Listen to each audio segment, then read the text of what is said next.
బలము ధరించుకోవాలి.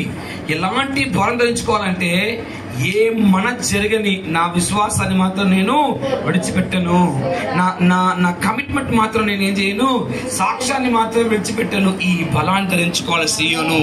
కింద వాక్యం చూడండి, మోకాళ్ళు మూగు నో తర్వాత ఇక్కడ ఏం రాయబడి చూడండి. నెక్స్ట్, అరణ్యంలో నీళ్లు ఉబుకును, అడవిలో కాలువలు పారును, ఎండమావులు మడుగులగును, ఎండిన భూమిలో నీటి బుగ్గలు పుట్టును, నక్కలు పండుకొనిన వాటిని ఉనికి పట్టులో సమ్మును తుంగగడ్డియు మేతయు పుట్టును. అక్కడ దారిగానున్న, ఇక్కడ ఏంటిదంట, అక్కడ దారిగానున్న దారి కానున్న రాజమార్గము ఏర్పడును. దారే లేదు గాని అక్కడ ఏ మార్గం ఏర్పడునంట, రాజ్య మార్గం ఏర్పడును. అతి పరిశుద్ధ మార్గం అనబడును. అది అపవిత్రుడు కూడా కూడని మార్గము.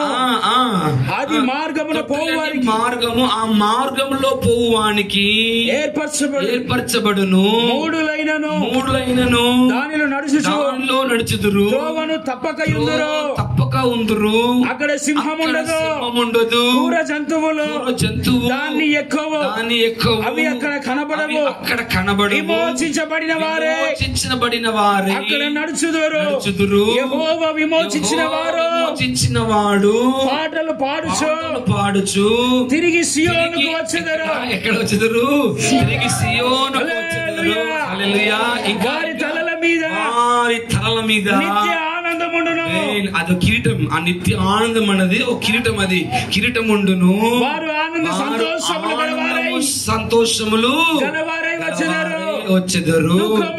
దుఃఖమును తూర్పును ఎగిరిపోవును. Praise the lord. హల్లెలూయా. ఎప్పుడు జరుగుతాయి?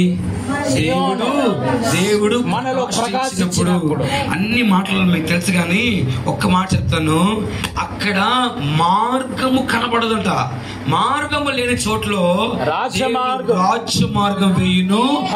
ఏ మార్గం తెలుసా? అది పరిశుద్ధ మార్గము. ఆ మార్గంలో దేవుని బిడ్డలరా, మూర్ఖుడు కూడా నడిచి వస్తాడంట. మార్గంలో దేవుడు ఎరగని వాడు ఎవరు ఉన్నాడో వాడు కూడా ఆ మార్గంలో ఏం చేస్తాడు? నడిచి వస్తాడు. అక్కడ సింహం ఉండదు, తోడేలు ఉండదు. అది పరిశుద్ధ మార్గం అనబడును.